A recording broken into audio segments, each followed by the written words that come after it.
Now, conceptualize the idea. So if you have noticed that in the definition, I have distinguished all three processes by the definition. Let's explore it.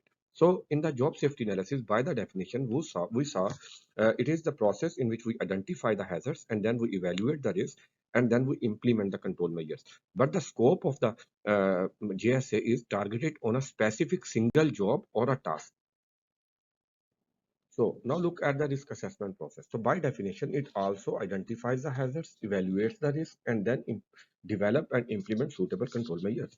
But here, the scope of the risk assessment is broader than that of the JSA. In the JSA, we focus on a single job or a task, but in the risk assessment, it usually covers the whole activity or sometimes more than one activity, where in the activity there may be more than one job.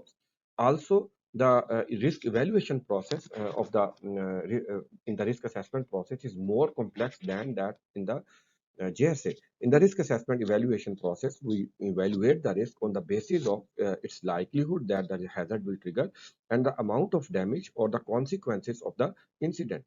And we use the qualitative and quantitative technique to evaluate the risk. So now look at the risk management process. So by the definition, it also identifies the hazards, evaluates the risk, and then develop and implement the suitable control measures. But here, the scope of the risk management is even broader than that of the risk assessment. Here, we cover all the organizational hazards and we manage them. Also, in the risk management process, the risk mitigation strategies or plans involve more sophisticated and complex methods to develop them.